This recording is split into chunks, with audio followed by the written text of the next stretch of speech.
memang pada saat sesuatu terjadi kita tuh nggak bisa buru-buru ngambil hikmah, nggak bisa buru-buru. Makanya kalau ada orang lagi kehilangan atau merasa sedih gitu ya Kak Dila, jangan disuruh sabar deh beneran, gak usah disuruh sabar. Orang lagi nggak sabar jangan disuruh sabar. Aku kalau lihat orang lagi marah nggak aku suruh sabar, dia marah kan, mau marah iya marah aja aku bilang. Aku lagi nggak sabar pun nggak apa-apa, kalau nggak sabar ayo keluarin aja dulu, karena orang lagi sedih nggak bisa disuruh sabar gitu. Makanya ada istilah jangan nasihatin orang jatuh cinta kata gitu kan, karena dia otaknya kesumbat margarin. Kalau mereka mau nangis sih nangis aja juga sebenarnya, cuman ya itu karena mereka banyak memendam, tidak ekspresif tadi, jadi banyak yang nggak tahu dan mungkin juga tidak merilis emosi itu hingga akhirnya pecah nih masalahnya gitu. Jadilah gangguan-gangguan mental-mental yang ringan sampai mungkin bahkan berat berakhir di rumah sakit jiwa ataupun di pemakaman.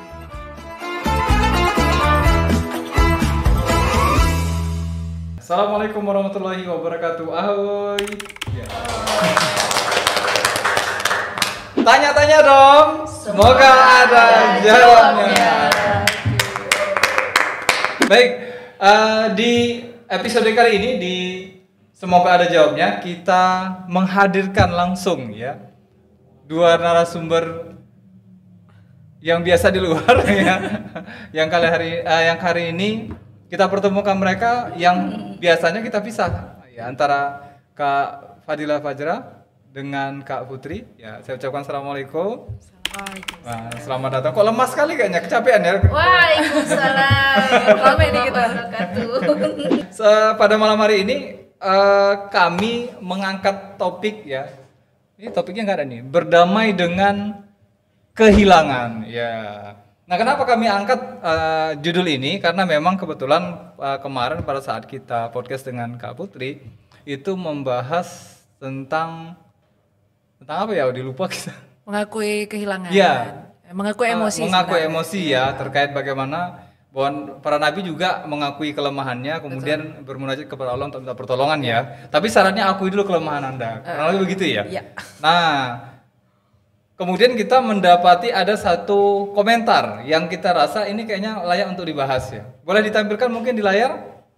Ya, ini dari, izin kami bacakan dari akun empati_herawati_ahmad. Itu enggak Ahmad bin Hambal ya. Oh, Masya Allah. Terima kasih komen beliau.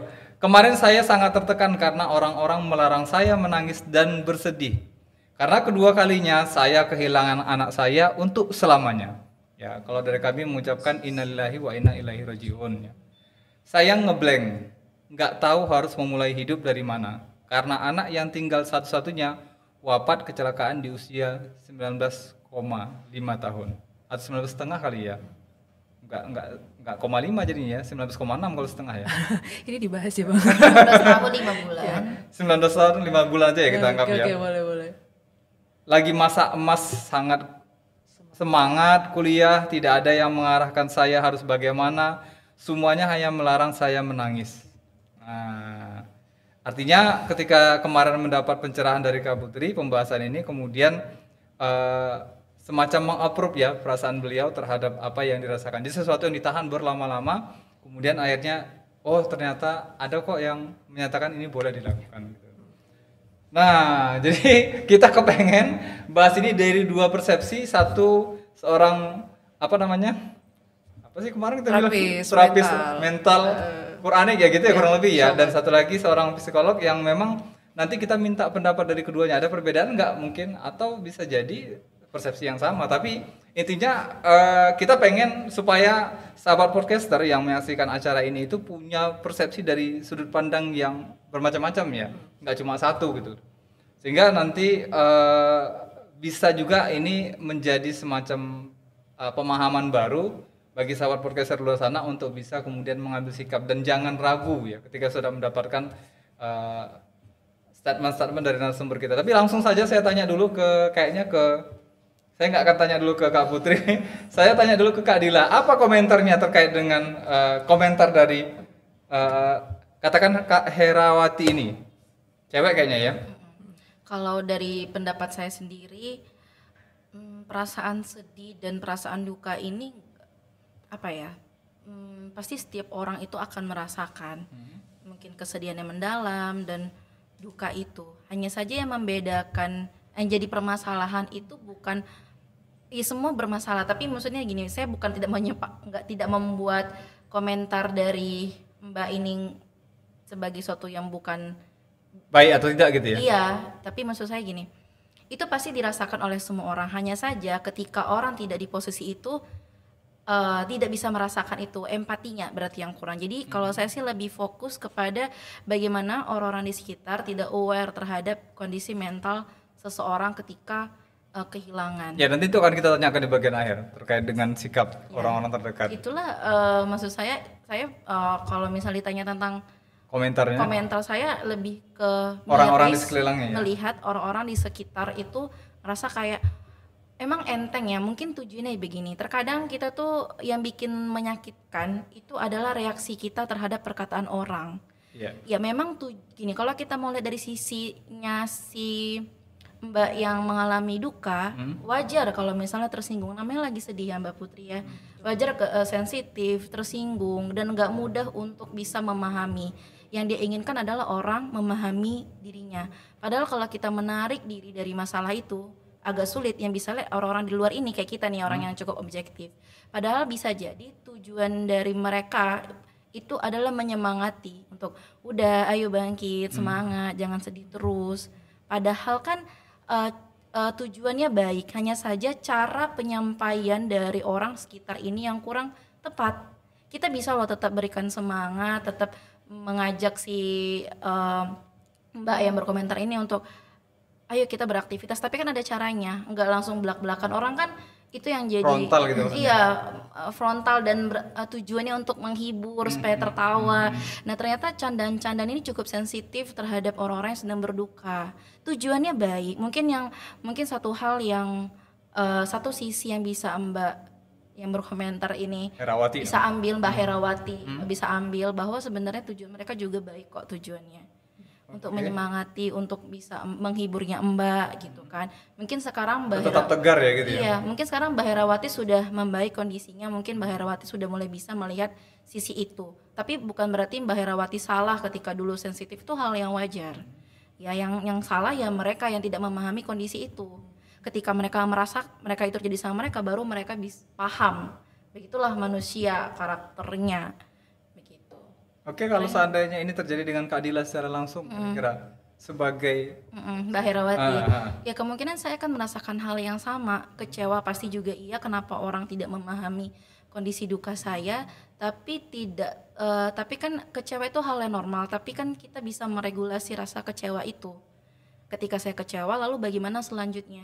Mungkin perlahan saya coba untuk menyelesaikan masalah saya sendiri terlebih dahulu, menyelesaikan duka saya, lalu perlahan saya bisa melihat bahwa oh iya sebenarnya tujuannya baik ya. Walaupun sebenarnya saya pasti sebagai psikolog berusaha untuk melihat dari sisi lain yang seperti saya ajarkan ini gitu kan, yang saya share ilmunya. Saya berusaha, tapi itu memang tidak mudah. Setidaknya saya sudah berusaha. Jadi otak kita itu dalam proses penyesuaian tahu nih kalau ini tuh nggak boleh berlarut-larut. Mereka pun sebenarnya tujuannya baik, tapi itu nggak mudah gitu. Kita juga punya perasaan dan ngertiin gue dong gitu loh bahasanya. iya, Ya. dan itu butuh proses. Mungkin rasa kecewanya tidak selama yang mungkin orang nggak bisa paham tentang konsep orang lain yang mungkin nggak paham gitu kan.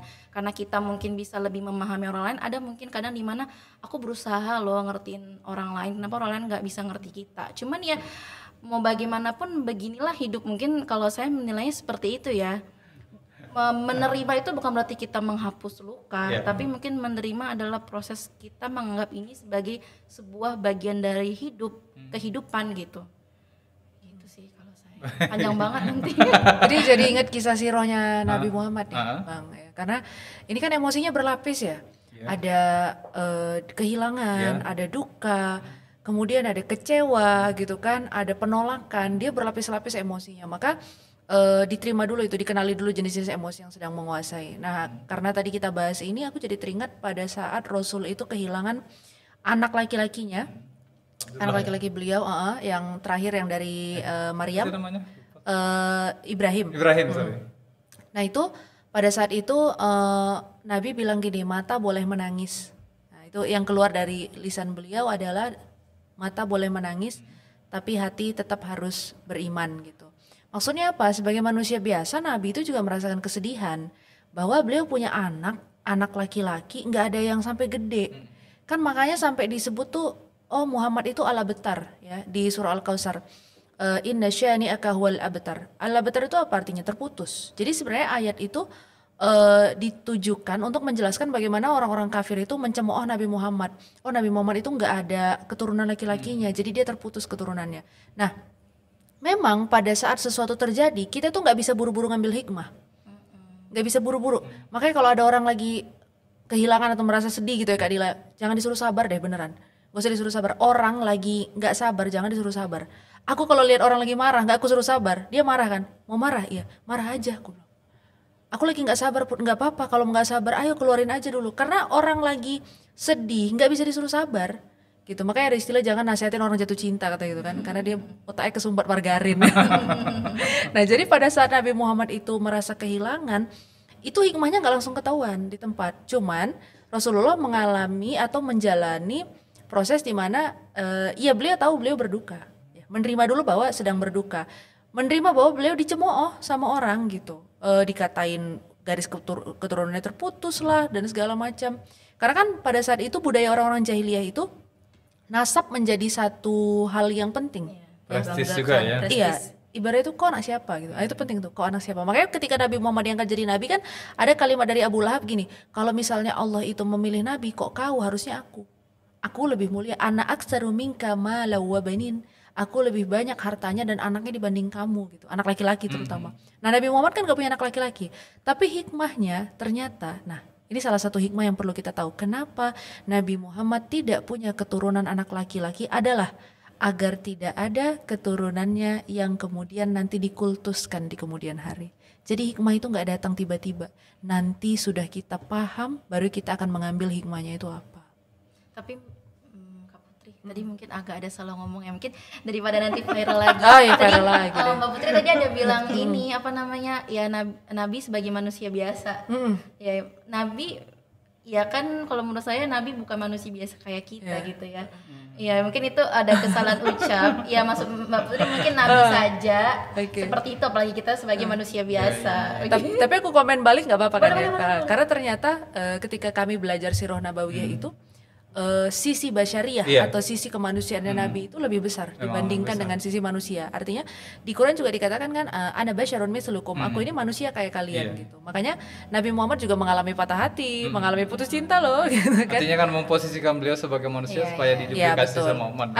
Kenapa Allah memilih itu? Jadi memang sisi kalau yang diajarkan kepada kami dari kitab-kitab sirah itu memang sisi kenabiannya Nabi itu ya cuman di pewahyuan gitu ya, pewahyuan, kemudian ada hal-hal yang itulah langsung berhubungan dengan Allah, kemudian hubungan bisa dikatakan mentoring oleh Jibril gitu ya. Nah selebihnya memang lewat atau lebih dari 50% itu basyariahnya Nabi itu lebih tinggi, alias kemakhlukannya ya, kemanusiaannya itu lebih besar dibandingkan kenabiannya itu. Jadi insya Allah nggak viral lagi sih kan. Oke, jadi menarik ya, biar kalian mereka tukar-tukar informasi. Kita lanjut aja. Oke, pernah nggak di antara berdua ini mengalami atau menjumpai klien yang model seperti ini? Oh, ada banyak lah pasti. Satu di antara yang paling ingat, paling monumental mungkin. Semuanya apa ya? Ada ingat. Ya sebenarnya gini, untuk kehilangan ya banget sebenarnya gini, kalau kita ngomongin duka itu gak hanya duka, itu isinya banyak, kehilangan, putus, PHK, itu semuanya bentuk duka. Jadi kehilangan itu gak harus meninggalnya seseorang, tapi di PHK terus juga putus, bercerai begitu. Kalau saya mungkin banyak banget dari berbagai momen, ada yang kematian ada, di PHK ada, putus cinta pun ada, cuman memang karena sekarang ranahnya relate-nya di pernikahan, di pernikahan dan rumah tangga, ya yang saya temui ketika mereka harus bercerai. Mana momen ada rasa bersalah, padahal sudah jelas ya kalau misalnya bercerai itu memang karena memang tidak bisa lagi dipertahankan, misalnya seperti itu, tapi masih tetap ada rasa bersalah karena kebiasaan yang sering disalahkan gitu kan. Jadi itu semua proses-proses yang yang dilalui itu adalah hal yang normal begitu. Baik. Kak Putri mungkin ada? Oh banyak.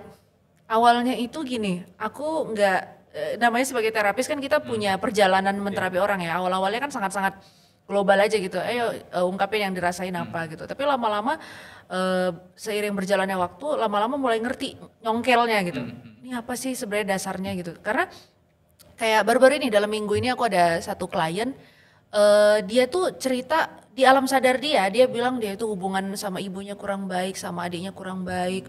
Terus habis itu dia kalau marah gampang meledak dan segala macam. Ini perempuan ya. Begitu aku terapi, ternyata yang dia alami adalah loss. Dia kehilangan bapaknya. Oke. Itu nggak tersebut di alam sadar. Tapi begitu dia di terapi, kita kan terapi masuk ke ini ya, mencongkel-congkel yang lain gitu ya. Ternyata itu dia kehilangan bapaknya. Nah setelah dia selesai di terapi, aku tanya, kok di alam bawah sadar kamu ternyata kamu mengalami loss terhadap bapak gitu. Dia bilang iya, dari kecil itu saya sangat akrab dengan bapak. Nah makanya ketika bapaknya meninggal duluan dibandingkan dengan ibunya, itu dia mengalami kayak siapa lagi nih tempat aku bergantung gitu loh mungkin bahasanya. Dan ada satu pesan dari bapaknya, nak kalau bapak udah nggak ada, kamu harus jadi perempuan kuat. Nah itu diucapkan bapaknya 2 hari sebelum bapaknya meninggal. Lalu dari situlah dia kemudian memaksa diri untuk menjadi perempuan kuat. Nah aku bilang nggak usah dipaksa, kalaupun kamu memiliki kelemahan sebagai seorang perempuan, ya itulah kita sebagai manusia gitu. Jadi loss terhadap bapak itu ternyata pengaruhnya ke banyak hal, sampai ke self esteemnya juga kena Kak Dila. Self esteemnya kena, dia menjadi memaksa diri, too hard to herself gitu. Jadi loss itu bisa kemana-mana kalau nggak diregulasi dengan baik. Ini kejadian termasuk juga Kak Erawati ini dan termasuk yang disampaikan sama Kak Dela ini sebetulnya hanya terjadi pada perempuan saja kah? Atau Enggak. sama laki-laki sampai seperti ininya? Menangis Bombay katakan seperti itu. Ada juga. Nah, boleh Kak Dila dulu berbagi cerita. Iya maksud saya ini kan apa ya, terlalu melebar kemana-mana kan akhirnya kan yang dirasakan sama beliau sampai seperti itu gitu. Karena kan ini mungkin lagi-lagi mungkin agak berbeda in case-nya karena kan kalau saya lebih banyak tentang pasangan pernikahan seperti itu. Yang mungkin saya ingat nih karena kalau ngomongin laki-laki ya saya ketemu macam-macam sih modelnya, tapi ada satu klien waktu itu dia datang cuman diem terus dia nangis tapi nggak ngeliat saya, nangis saja. Itu hampir nangis itu bukannya segugukan ya, nurun air mata, dan dia bilang saya belum bisa ngomong dulu. Ya udah silahkan take your time. Ini bukan mantan kan? Bukan. Nggak kenal kayaknya, nggak kenal ya. Lanjut. Enggak, jadi dia ternyata baru putus gitu. Dan proses untuk benar-benar bisa move up ya, bukan sekedar move on aja tuh lama banget, sampai dia pernah pengen bunuh diri segala macam. Itu setelah dia diam tadi dan kemudian dia cerita gitu. Iya, dia nangis dulu sekitar 15 menit lebih. Nangis itu kayak netesin air mata Pelan-pelan gitu ya. Dia diam aja, duduk diam. Kelihatan tuh cowok banget, gagah banget ya kalau mungkin secara look ya, anak gym. Oh. Wow. Dia ini cuman mungkin dia sangat putus sepatah nih. hati. Sama perempuan. Oh, bukan sama laki-laki ya? Hey. Wow. sama perempuan.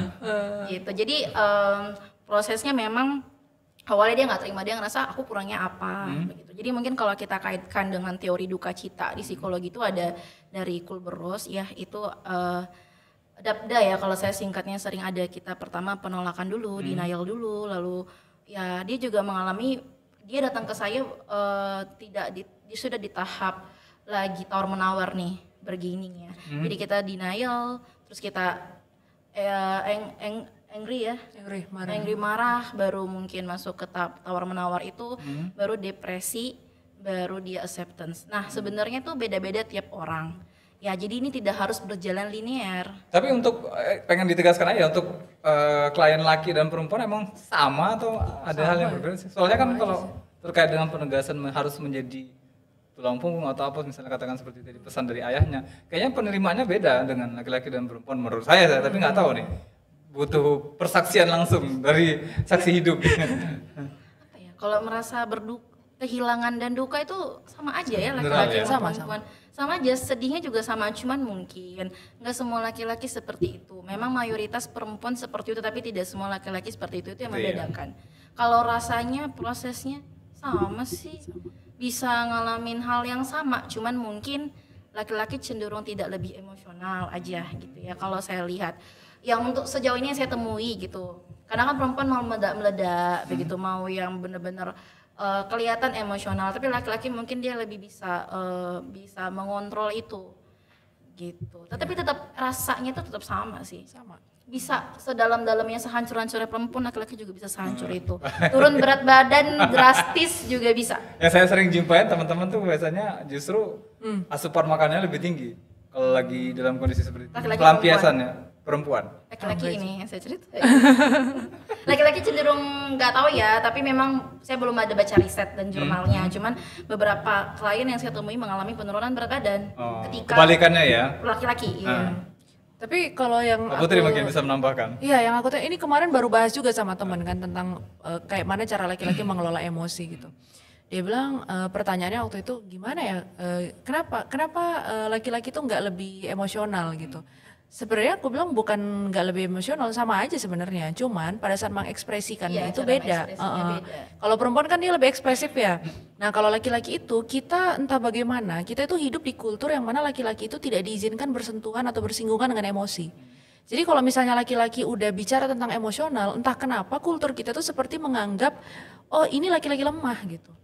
Jadi kalau Stigma itu ya? Iya, stigma itu bahaya juga ya Kak Dila ya. Stereotip itu bahaya sekali loh gitu. Sehingga laki-laki pada saat dia berusaha untuk menunjukkan sisi emosionalnya, ada ketakutan dalam dirinya, wah ntar aku dianggap lemah, kalau nangis nanti aku dianggap ini, kalau aku berempati aku dianggap laki-laki yang lembek, nggak strong gitu. Bahkan sampai aku beberapa kali tanya sama beberapa teman laki-laki gitu, kapan terakhir kali nangis? Ada yang terakhir nangis kelas 5 SD. Ya Allah Robi, itu kantung apa namanya? Tuhan menciptakan kelenjar air mata itu buat apa gitu ya buat apa padahal itu perlu keluar gitu. Kenapa? Kan ada pelepasan kortisol ya Kak kalau nggak salah ya dari tangisan itu. Nah jadi di laki-laki itu tidak keluar sebagai sebuah ekspresi, tapi ada yang menarik, faktanya laki-laki itu kalau depresi dia nggak ngomong, ujuk-ujuk bundir. Iya. Itu makanya sering kita lihat iklan-iklan itu atau konten itu laki-laki tidak senang bercerita gitu ya. Laki-laki tidak bercerita tapi duduk di kursi Indomaret gitu kan. Tapi memang angka suicida. Sebut Indomaret lagi ya. Sorry. lanjut. Nah, tapi memang angka suicide di laki-laki itu lebih tinggi dibanding perempuan.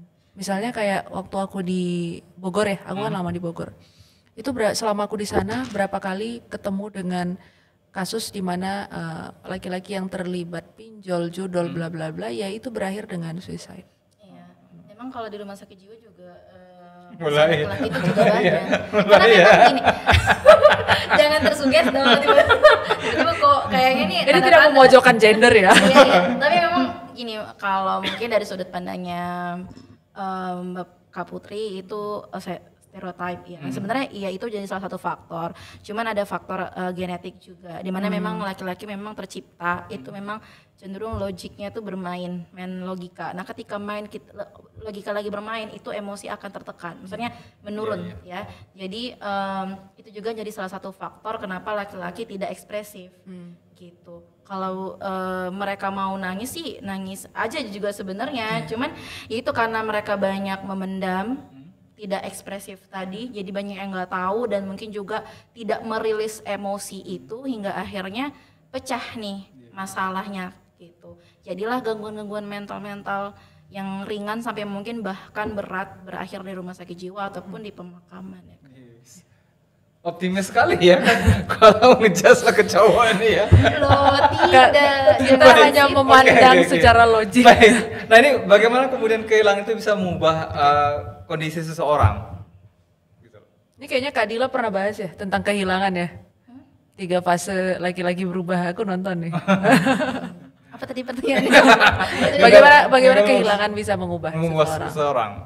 Ya jadi ketika seseorang itu ketika seseorang itu mengalami kehilangan ya, duka yang mendalam, apakah itu orang terdekatnya meninggal atau mungkin bercerai atau mungkin saya bilang sekali lagi ini biar masuk konteksnya ya, di PHK begitu ya, karena kan itu perubahan drastis pada hidup seseorang di mana itu membuat dia shock, banyak perubahan energi. Terus juga cara berpikir juga diajak untuk terus bekerja, dan perasaan yang terus berkutat ya, apa namanya, ego, super ego, id-nya tuh lagi terus berdiskusi setiap harinya. Jadi itu yang membuat akhirnya seseorang tuh menemukan conclusion baru begitu ya, cara pandang yang baru, karena dia baru ngerasain, oh ternyata kehilangan tuh begini rasanya. Ya sudut pandang dia terkait penjagaan jadi mungkin lebih ekstra karena tidak ingin kehilangan itu terjadi lagi, atau mungkin lebih bisa memahami orang lain. Itu kan berarti perubahan seseorang ya, karena memang seperti yang saya bilang sebelumnya, bahwa penerimaan ini bukan berarti kita menghapus luka, tapi kita lagi menganggap ini sebagai perjalanan kehidupan hingga akhirnya kita menerima ini dan kita tumbuh menjadi pribadi yang lebih baik, lebih bisa memahami banyak hal. Nah itu yang buat kenapa proses kehilangan ini, kondisi kehilangan ini bisa merubah seseorang, karena banyak pengalaman-pengalaman, sudut pandang atau insight baru yang muncul, oh ternyata bisa loh ini tadi sama aku juga gitu, dan ini memungkinkan untuk bisa terjadi kembali atau mungkin terjadi di orang-orang lain, sehingga akhirnya mungkin dia bisa lebih wise ya untuk kayak, oh ya kamu itu walaupun kamu anggap orang tua kamu menyebalkan, kamu nanti akan benar-benar kehilangan loh gitu, karena mungkin dia pernah ngalamin hal tersebut. Nah jadi hal-hal itu yang membuat orang akhirnya bisa mempunyai sudut pandang yang lain, yang itu yang mungkin buat dia jadinya kok agak beda ya gitu setelah mungkin kehilangan pasangan ataupun orang tuanya. Itu berkaitan juga dengan prinsip-prinsip hidup ya? Iya, prinsip itu juga pasti akan berubah. Makanya saya bilang tadi kan, salah yang Kak Putri bilang bahwa kehilangan orang tua juga jadi salah satu faktor bisa menjadi salah satu faktor untuk laki-laki bisa berubah, kesempatan untuk dia berubah. Tapi kalau kemudian akhirnya dia mengambil keputusan untuk mengakhiri hidupnya, apakah ini juga bentuk dari proses itu tadi? Jadi sebenarnya kenapa sih orang-orang bisa mungkin bunuh diri atau mungkin tetap bertahan, itu pasti ada background story di balik itu, di belakang itu. Apakah apakah itu terkait pola asuh, lalu kemampuan problem solvingnya, makanya atau luka batinnya justru ya? Iya, luka batin, trauma, begitu, itu yang mempengaruhi seseorang mengambil sebuah tindakan.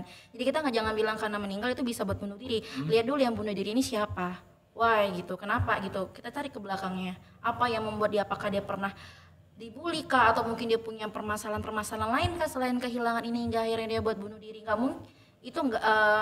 Kalau saya sudut pandangnya sebagai psikolog yang mungkin pernah menangani beberapa kasus forensik, misalnya perkara meninggal lah pasangan dia bunuh diri, itu bisa kita harus memunculkan pertanyaan, kenapa gitu. Kita coba cari lagi, apakah dia punya masalah-masalah lain yang mungkin cukup berat, apakah dia memang selemah itu mentalnya untuk harus mengakhiri hidup hanya perkara kehilangan pasangan yang mungkin belum sah ataupun belum menikah. Seperti itu. Baik. Dari Kak Putri mungkin ada tambahan? Ya kalau kehilangan ya pastilah ya, kayak sesuatu yang ibaratnya gini lah, sesuatu yang pernah hidup bersama kita gitu ya. Bukan cuma orang, apapun. Emotion juga living with us kan. Misalnya kayak kenapa orang-orang yang ditinggal pasangan itu kemudian ngerasa kayak hidupnya berakhir gitu. Kayak Pak Habibie ya. Pak Habibie itu kan sempat gangguan loh itu gitu. Dan buku yang beliau tulis itu adalah obatnya. Itu healing terapinya beliau. Makanya nulis itu kadang bisa jadi healing terapi. Biografinya beliau dengan istrinya itu ya? Betul, yang jadi film juga gitu kan. Itu sebenarnya adalah cara beliau untuk menerima kehilangan. Atau merilis emosinya juga sekaligus ya? Memang iya ya kayak Kadila ya, iya itu prosesnya seperti itu. Jadi menerima emosinya, menerima kehilangan, termasuk mengingat kembali momen-momen menyenangkan bersama Bu Ainun yang mungkin hilang gitu. Jadi ketika seseorang mengalami kehilangan apapun lah ya, pekerjaan, pasangan, anak gitu, ya pastilah ada sesuatu yang sudah hidup bertahun-tahun dengan dia lalu kemudian menghilang. Ya kayak dibilang Kak Dila, sekesal-kesalnya kita sama orang tua, someday ketika misalnya tidak ada ya akan kehilangan juga karena kan sudah bertahun-tahun hidup dengan kita gitu. Termasuk kesel-keselnya kita ya juga kita hidup dengan itu gitu kan, marah-marahnya dia juga kita hidup dengan itu gitu. Jadi kehilangan itu yang membuat kita biasanya merasa ada yang berbeda dari diri kita gitu. Ibaratnya gini lah, kita lahir punya 5 jari gitu ya, tiba-tiba hilang nih 1 jari. Ya kadang kala bisa diterima rasa sakitnya, tapi kadang kala kan kayak nyari loh mana ya dulu ada gitu. Nah itu jiwa kita juga kayak gitu. Loh dulu aku dicintai, disayangi, sekarang mana ya yang cintain dan sayangin aku gitu. Itu juga bisa sih kehilangan itu. Apa ya, proses adaptasi sebenarnya kehilangan ini. Karena kayak kita ibaratnya masuk ke suatu tempat baru kan kita perlu beradaptasi. Dan mungkin prosesnya bisa beda-beda setiap orang. gitu. Jadi ada orang yang mungkin mudah beradaptasi dengan situasi yang baru, ada yang mungkin sulit. Makanya kalau saya mengaitkan ini, kalau masalah mental tuh bisa dikaitkan secara genetik juga sebenarnya. Makanya mungkin kalau memang punya riwayat, nggak harus sakit mental berat kayak skizofrenia, tapi mungkin kayak stres sedang ataupun mungkin stres yang ringan, itu juga menjadi salah satu notice buat kita yang mungkin yang belum menikah. Jadi tahu nih, oh ternyata ini mungkin bisa nge-trigger anaknya gitu. Karena memang dari kasus saya sendiri banyak kalau misalnya klien-klien di skizofrenia di rumah sakit jiwa itu kita buat genogramnya itu pasti ada saudara dari ayahnya atau ibunya atau mungkin ibu ayah kandungnya sendiri yang mengalami gangguan mental sebelumnya. Walaupun jenisnya beda, anaknya skizo, mamanya depresi. Nah, bukan berarti kalau aku punya masalah mental berarti aku nggak boleh nikah dong, nanti anakku juga gila juga. Ya nggak gitu, semua gini. Mungkin ada klien saya kembar, dua-duanya tuh skizo gitu kan, tapi mereka ada 8 bersaudara. Kenapa yang harus yang kembar itu yang terkena, kenapa yang lainnya enggak begitu? Jadi banyak faktor yang bisa kita buat untuk mencegah triggernya anak itu pecah nih, masalah mentalnya keluar. Nah makanya kalau misalnya kita udah tahu nih kita punya masalah mental tertentu kah, punya mental issue tertentu kayak bipolar kah, depresi kah, atau mungkin pernah mengalami duka cita yang cukup sangat mendalam begitu kan. Oke, kita cari pasangan yang mungkin lebih settle secara mentalnya, bukan secara finansial aja ya, secara mentalnya. Jadi ketika kita seperti itu ada pasangan yang bisa nge-backup kita. Dan ketika kita sudah tahu itu, maka berikanlah bekal-bekal buat anak. Jadi kemampuan problem solving setiap anak, kenapa ada anak yang mudah mungkin kena masalah mental, ada yang enggak, berarti ada kemampuan problem solving yang lebih tinggi pada mereka yang mungkin lebih struggle menghadapi permasalahan. Jadi dari mana problem solving itu bisa muncul gitu ya, dari mungkin pendidikan akademis, terus pendidikan agama terutama seperti itu, dan tempatkan dia di lingkungan-lingkungan sosial yang mungkin bisa mendukung dia kemampuan untuk beradaptasi, kemampuan untuk ya itu tadi problem solving, sehingga meminimalisir kemungkinan akan terjadi anak tersebut mengalami masalah mental seperti orang tuanya. Berarti kalau untuk pasangan juga mengantisipasi kejadian-kejadian yang seperti tadi itu harus di screening dulu ya? Iya, sebenarnya layaknya kita harus nge-screening, walaupun sebenarnya kalau udah cinta. Jadi gini, gini saya mau mengklarifikasi gini. Untuk konseling pranikah memang jadi gini, kalau saya bilang kita pemeriksaan ya, pemeriksaan kondisi mental pasangan itu bukan berarti untuk menyeleksi. Kalau namanya cinta tuh nggak bisa diatur ya. Kalau emang udah suka ya suka sama dia. Nah tujuan dari pemeriksaan psikologis ataupun konseling pranikah adalah agar pasangan mengetahui lebih dan kurang dari pasangannya. Jadi misalnya ini ada kelebihannya apa, oke kita maksimalin, kita support. Kalau misalnya dia punya kelemahan, kita bisa memahami kondisi itu. Jadi kita tidak shock dan kita sudah tahu nih bagaimana caranya. Oh kan dulu udah pernah tahu kalau calon istriku nih punya mungkin kesulitan untuk mengontrol emosi karena mungkin selama ini juga selalu tidak divalidasi dan tidak diapresiasi oleh orang tuanya. Jadi mungkin dia akan cenderung egois dan lain sebagainya. Nah, dengan begitu pasangan tahu oh ternyata caranya begini, toh harus mungkin melakukan beberapa cara begitu. Itu contoh. Jadi sebenarnya bukan untuk menyeleksi, oh berarti dia nggak baik. Ya terserah, kalau misal ternyata masih oke mau cari yang lain ya boleh, tapi kalau mau lanjut harus siap dengan segala konsekuensi itu tadi. Karena kita juga punya lebih dan kurang loh yang harus dipahami oleh pasangan juga. Jadi lebih kenal aja gitu. Jadi misalnya si pasangannya, misalnya ini calon pasangan mau nikah gitu ya, ini buat aku juga sih ya kan, kita udah tahu nih kurang lebihnya dia, dan kita udah tahu kurang lebihnya kita. Ya udah, berarti tinggal memahami bahwa oh dia kalau lagi stres stylenya ini gitu kan. Dia butuhnya ini, ya udah dikasih tahu. Nah kita juga bisa dengan tenang dan nyaman menyampaikan kepada pasangan, beb, ya ilah beb.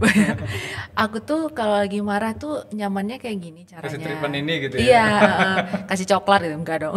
Kalau lagi marah tuh aku enaknya diginiin, boleh nggak ya nanti kalau aku lagi marah nanti cara ngadepin aku gini ya gitu. Ini kan banyak orang kan kayak perkawinan dukun sama dukun Kak Dila gitu kan. Aku berharap dia ngerti aku, ngerti kode aku. Ya ampun, kawin aja kok sama Romi Rafael aku bilang gitu. Itu belum tentu ngerti juga. Tapi bukan berarti kalau sudah menikah aduh kelewatan nih step, yang nggak apa-apa. Kalau sudah menikah pun masih bisa konseling pernikahan. Dengan Kak Dila. Enggak, maksudnya kan masih bisa. Ya saya tadi mau nanya itu sudah tarifnya berapa sih gitu ya. Kalau mau butuh terapi ya bisa ke sampingnya. Iya. Baik, jualan kita ya di sini. Oke, kira-kira ada nggak batas waktu yang wajar bagi seseorang untuk larut dalam atau memproses model kesedihan-kesedihan tadi yang dialami? Oke, saya respon nggak apa-apa ya duluan. Setiap orang itu beda-beda, nggak ada apa namanya waktu yang pakem harus 3 bulan, 6 bulan. Ada mungkin orang melalui itu Atau katakan waktu wajar lah gitu. normalnya. Beda-beda bisa setiap orang. Iya, bisa bertahun-tahun juga, Iya Bang. bisa yang bertahun-tahun. Bisa. Bisa sampai mungkin udah punya anak juga masih mengalami kehilangan. Padahal itu dia kejadiannya pas dia masih mungkin sekolah. Tapi mungkin ya udah di tahap yang berbeda. Jadi gini kan saya menyebutkan 5 tahap tadi ya. Dan itu nggak berjalan linear, bisa loncat-loncat dari denial tiba-tiba langsung depresi, langsung acceptance. Ada yang mungkin denial terus acceptance. Ada yang mungkin dia mengulang nih udah depresi dia naik lagi nih, marah lagi. Terus mulai lagi turun lagi gitu. Jadi bisa seperti itu setiap orang tergantung. Itu tadi kemampuan dia meregulasi emosinya dan kemampuan problem solving. Begitu. Itu yang mempengaruhi kenapa ada yang cepat, ada yang lama begitu. Atau mungkin ke Kak Putri secara khusus, haruskah seorang muslim kemudian menyikapi setiap kehilangan atau hal-hal yang sejenisnya, baik itu tadi kehilangan dalam arti meninggal ya, putus cinta, perceraian, atau dipecat dan lain sebagainya, harus mengkombinasi kelima tahapan-tahapan ini yang membuat sesuatu itu menjadi terlalu panjang, atau ada hal sederhana sih yang berasal dari asas keyakinan sehingga kemudian dia cukup ridho dengan perkara itu, katakan seperti itu. Kalau ini kan yang 5 tahapan itu kan dia pola ya, artinya kan si penemunya itu kemudian membaca pola-pola yang ada gitu ya, temuan dia bahwa ternyata mayoritas orang melewati Fase-fase itu fase ya? itu gitu. Artinya apakah kita harus melewati 5-5-nya? Enggak juga gitu. Enggak juga ya? Bisa aja yang tadi ya dibilang Kak Adila, dari denial langsung acceptance bisa aja gitu. Tapi umumnya orang melewati 5 pola itu gitu, 5 tahapan. Nah, kalau di dalam Islam sendiri tentu yang tertinggi itu adalah ikhlas dan ridho gitu kan. Tapi kadang-kala kita itu bahkan mendefinisikan ikhlas aja kita bingung kan gitu kan. Ini ikhlas tuh apa sih? Nggak usah dipikirin kah, dilepasin aja kah atau dilupain? Orang-orang banyak bertanya tentang ikhlas. Sebenarnya ada satu buku ya, tapi kayaknya dalam bahasa Indonesia dia belum terlalu ready, belum terlalu siap. Jadi dulu, iya belum ready gitu. Yang versi ringan, karena aslinya tebal banget kan. Ada buku tulisan Badi'uzzaman Said Nursi. Dia punya banyak tulisan, dia pembaharu di Turki yang mendukung pembebasan di Turki juga. Bahasa Turki dong kalau kita bukunya nih. Bahasa Turki, baru ada yang versi bahasa Arab. Bahasa Inggris juga ada, tapi bahasa Indonesia kayak belum tersedia. Terbatas, kalaupun ada terbatas hanya beberapa judul. Dia banyak sekali bukunya. Nah, ada satu bukunya itu yang udah disarikan, judulnya itu Risalah Ikhlas. Jadi kami waktu itu tahun 2019-2020 kita dilatih bikin pelatihan Risalah Ikhlas untuk menjelaskan di mana sih kedudukan ikhlas itu di hadapan Allah dan di mana sih kedudukan ikhlas di dalam hati kita gitu. Jadi ternyata ketika kita sudah memahami makna ikhlas, kita bisa dengan santai mengikhlaskan sesuatu. Bahwa ikhlas itu intinya sederhana, berasal dari Allah dan untuk Allah. Semuanya karena Allah gitu. Jadi misalnya ya kehilangan, yang ngasih Allah, yang narik Allah, bebas dong. Sampai ending dari Risalah Ikhlas itu ada kalimat gini, jalanin hidup ini suka-suka aja, tapi bukan suka-sukanya kita, suka-sukanya Allah gitu. Baik, kalau kita tarik lebih dalam lagi, adakah kemungkinan dalam perkara-perkara tadi, dari denial, kemudian depresi, kemudian sampai kemudian acceptance tadi, kita melihatnya ada nggak sih kalau kemudian kita justru kadang-kadang ketika kita sudah dapat modal ilmu dan paham tentang konsep-konsep, justru kadang-kadang kita berteori tentang hidup kita, kadang ya, ini aku lagi denial nih, misalnya seperti itu kan? Banyak teori sih. Misalnya, maksudnya apakah kemudian justru dalam konsep keimanan dan pada porsi akidah, justru dalam fase itu kita adalah orang yang justru menikmati kita sedang berprasangka buruk kepada Allah atas takdir yang Dia kasih. Ini ke aku dulu ya, berarti ya.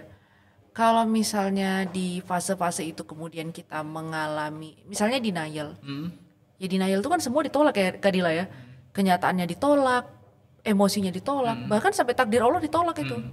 Kenapa ya? Misalnya kayak Bu Erawati tadi ya, kenapa anakku kau ambil di saat dia lagi segar-segarnya gitu, lagi semangat-semangatnya kuliah. Kalau dia hidup lebih lama kan dia bisa jadi orang yang berguna dan segala macam. Padahal kalau nanti kita udah di satu fase, kita memahami bahwa Allah itu memberikan rezeki itu ada batasnya. Dan umur salah satu yang berbatas gitu. Bisa jadi Allah ambil di umur itu karena Allah tahu kalau umurnya lebih panjang bisa jadi hidupnya nggak lebih baik.